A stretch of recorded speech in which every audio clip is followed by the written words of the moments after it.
Hello, everyone, and welcome back to another episode of Pod Studio. I'm Alex, and I am so happy you are joining us today for a brand new conversation. And I'm Emma. Hi, Alex, and hi to all our listeners out there. It's a beautiful day to sit down, grab a cup of coffee or tea, and just listen to some English. You're right, Emma. Today's topic is actually something very close to my heart because it's something we all experience, but sometimes find hard to talk about. We are going to explore the different ways to say, I'm not okay. That is such a useful topic. You know, when we learn English in school, we often learn the basics. We learn, I am fine, or I am sad. But in real life, feelings are a bit more complicated than that, aren't they? Exactly. If a friend asks how you are, and you're having a really difficult day, saying, I am sad, feels a bit like a robot talking. It doesn't always capture how we really feel. And sometimes we don't want to be too dramatic, but we want to be honest. Right, because being honest about our feelings helps us connect with people. If I tell you I'm having a hard time, you can understand me better. So today we want to help our listeners find the right words for those moments. We want to give you phrases that sound natural, friendly, and real. So if you're listening at home, or maybe while you're walking or driving, just relax. Don't worry about taking notes right now. Just listen to our voices and let the English sink in. We're going to talk through different situations, from just feeling a little tired to feeling really stressed out. Before we start, if you want more fun English podcasts like this, hit the subscribe button right now and join our English learning family. It really helps us grow. I think it's going to be a great session. It's all about being human and a second language. So, Alex, how are you actually doing today? Before we start the deep stuff, give me the truth. You know, Emma, to be honest, I'm feeling a bit overwhelmed today. There's a lot on my plate, and I didn't sleep very well last night. Oh, overwhelmed. That's a great word to start with. I hear people say that all the time.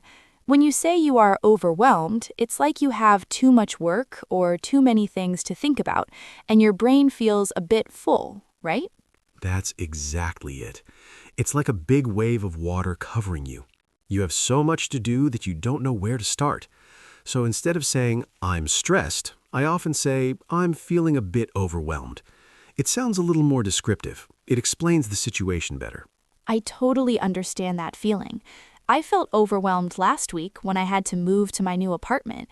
There were boxes everywhere, the internet wasn't working, and I still had to come to the studio to record. I felt like I couldn't breathe for a second because there was just too much happening. See, that's a perfect example. And when you told me that last week, I knew exactly what you meant. I didn't just think you were unhappy. I knew you were busy and pressured. Another phrase I use a lot, especially when I'm just a little bit tired or not feeling 100%, is I'm feeling a bit under the weather. Have you heard that one recently? Oh, I love that one. Under the weather. It sounds quite poetic, doesn't it? But we usually use it when we feel a little bit sick, like maybe a cold is coming or we just don't have much energy. Exactly. It's not for when you are seriously ill in the hospital. It's for those days when your head hurts a little or you feel slow. If someone asks me to go to a party and I'm exhausted, I might say, I'd love to, but I'm feeling a bit under the weather today. I think I'll stay home. That's a very polite way to say no, too. It's better than just saying I'm sick, because under the weather feels a bit softer. It suggests you just need some rest. I think that's important in English. We have these soft ways of talking. We don't always want to be too direct. For example, if I'm having a bad day, but I don't want to talk about all my problems, I might just say, I've had better days. Oh, I use that one all the time. I've had better days. It's a very common expression. It tells the other person that today isn't the best day of your life, but you're surviving. It's almost like a little joke with yourself. It shows that you know things will get better. If I see you in the hallway and you look tired, and I ask, how's it going, and you say, I've had better days, I know to give you a coffee and maybe not ask you for a favor right away. Please always bring the coffee. But you're right, it's a signal. It's a way to let people know you aren't at your best. Another one that is similar is, I'm struggling a bit. That one feels a bit more serious to me. If you say you are struggling, it means something is difficult for you right now. Yes, struggling means you are trying very hard, but it's still tough. You might be struggling with a project at work, or you might be struggling with your emotions. It's a very honest word. When I tell my friends I'm struggling a bit lately, they usually stop and ask, "Do you want to talk about it?" That's a good point. Some phrases are like closed doors, and some are open doors. If I say, I'm fine, that's a closed door. No more talking. But if I say I'm struggling, that is an open door. It invites the other person to help or listen. I like that idea of open doors and closed doors. Sometimes we want to open the door, but we don't want to throw it wide open and cry. We just want a little support. What about when you're just really, really tired? Not sick, just no energy left. I usually say I'm wiped out or I'm drained. Wiped out. That's a fun one.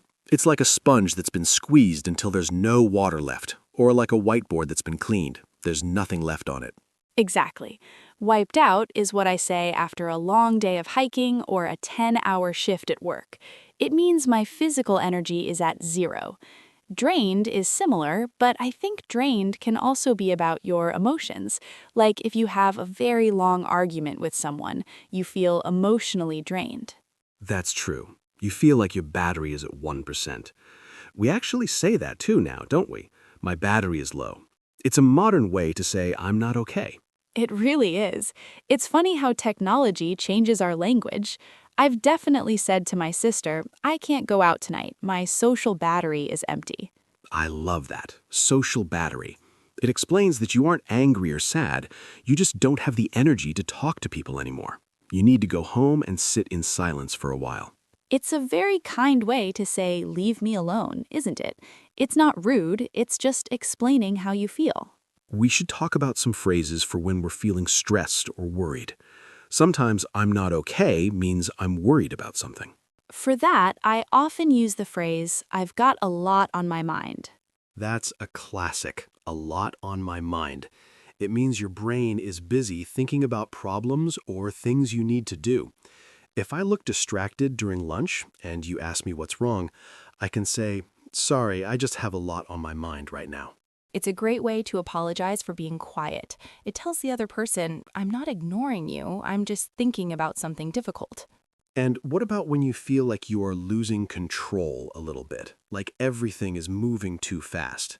I might say, I'm feeling a bit freed, or I'm at my wit's end. But maybe at my wit's end is a bit too strong for B1 learners? What do you think? It's a great idiom to learn, though. At my wit's end. It means you have tried everything, you have thought of every solution, and you don't know what to do next. You are at the very end of your ideas and your patience. It's a very dramatic feeling. You might say it if your car breaks down, and then you lose your keys, and then it starts raining. I'm at my wit's end. I think a simpler one for that feeling of being stressed is I'm a bit stressed out. Adding that out at the end makes it sound more natural in conversation. I'm stressed sounds like a fact in a book. I'm stressed out sounds like a person talking. You're right. That little word out changes the tone. It makes it feel more like a state of being.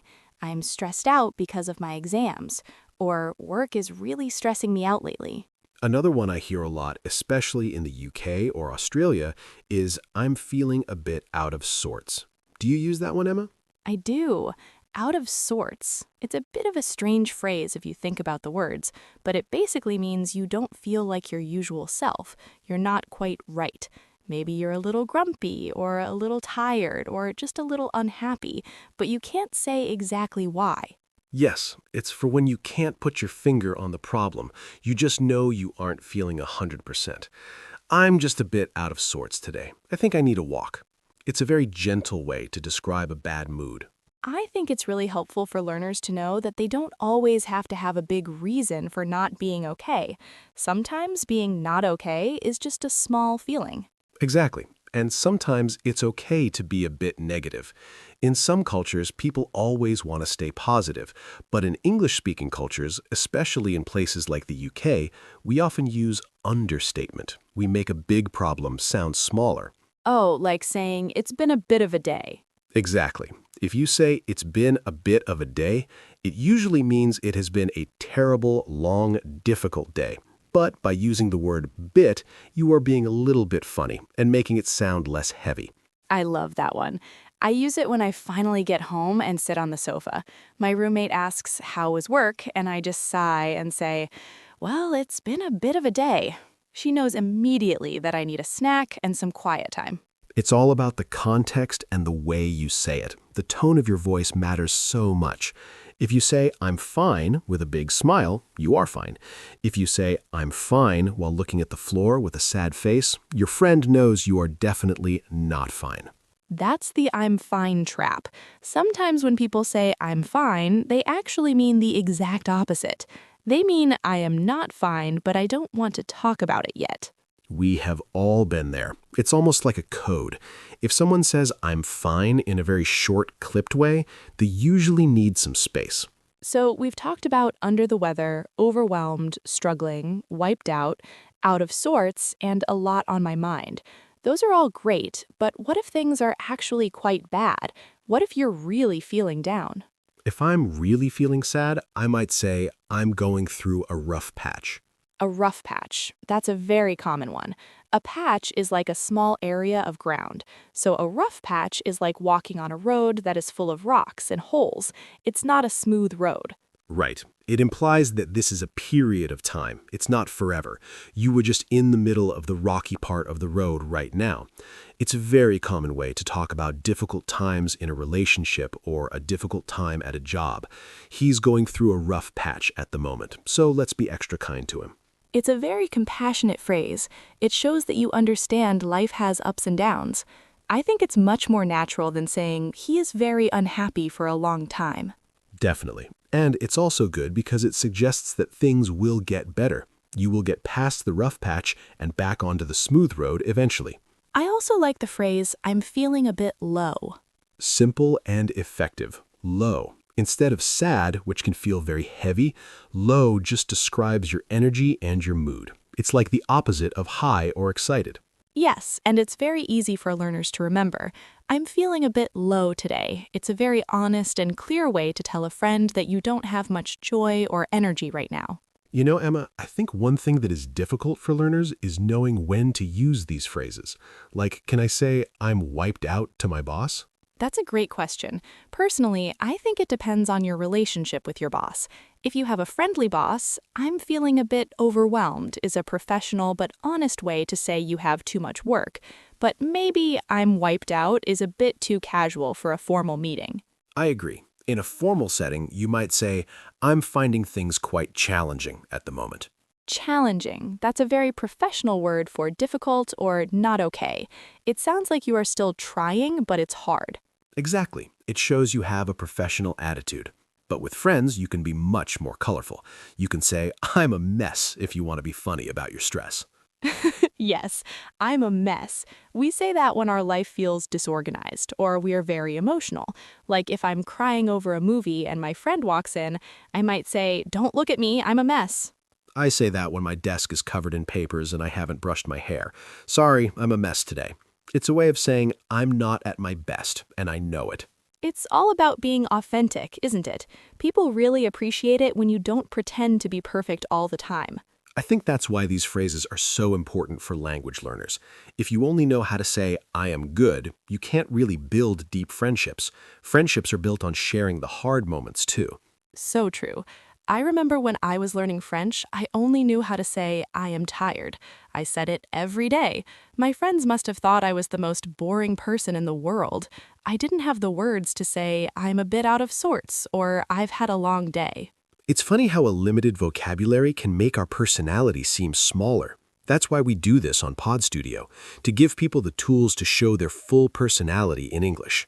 Speaking of which, I think we should talk about how to respond when someone tells us they aren't okay, because that's the other half of the conversation. Good point. If I say, "I'm feeling a bit low," what would you say to me? Well, a very common and kind response is, "I'm sorry to hear that." That's a classic. It's safe, it's polite, and it shows you care. Even if the problem is small, "I'm sorry to hear that" works. And then you can follow up with, "Do you want to talk about it?" Or if you think they just need space, you can say, "Is there anything I can do to help?" Is there anything I can do to help is a beautiful phrase. Even if there is nothing you can do, just asking the question makes the other person feel better. Sometimes people just want to be heard.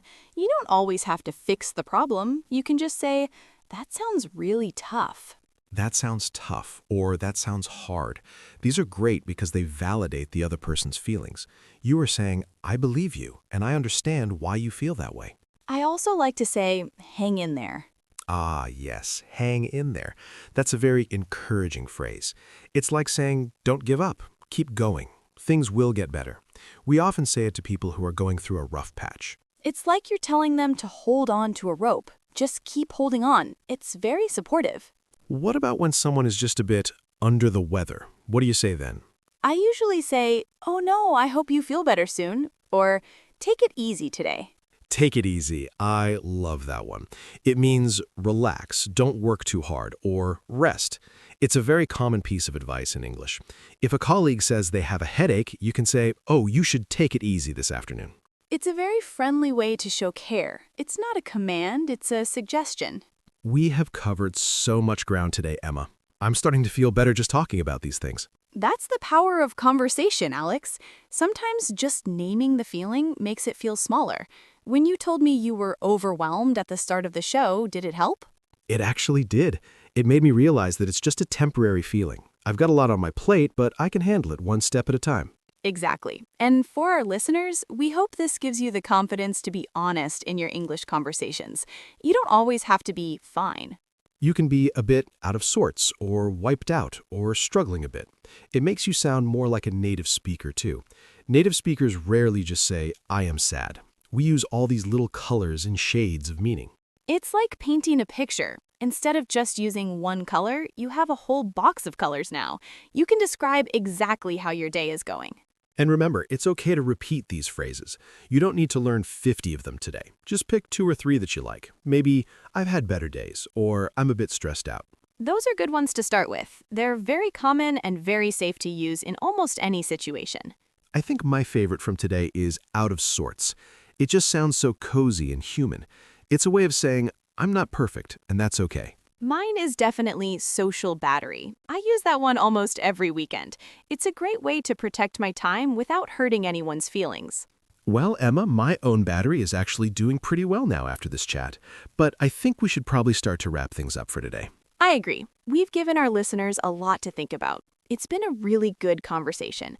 I hope everyone listening feels a little bit more comfortable with the idea of not being okay. Definitely. Language is about connection, and being honest is the best way to connect. So if you're feeling a bit low or under the weather today, just know that we're sending you some good energy from the studio. Yes, take it easy. Don't try to learn everything at once. Just listening to this podcast is a huge step in your learning journey. You're doing great. It's true. Every minute you spend listening to natural English, your brain is getting used to the sounds and the rhythms of the language. You don't even have to try that hard. It just happens. That's the beauty of Pod Studio. We want to make it feel like you're just hanging out with friends. Because you are. Exactly. We're your English learning friends, and we'll be here for the next episode too. I'm already looking forward to it. What are we talking about next time, Alex? Well, I think we might talk about how to give compliments. After talking about the low moments today, it might be nice to talk about the high moments next time. I love that idea. Let's spread some positivity in the next one. Sounds like a plan. Well, thank you so much for listening today, everyone. It really means a lot to us that you spend your time with Pod Studio. It really does. Take care of yourselves, don't work too hard, and we will talk to you very soon. Bye-bye. Bye.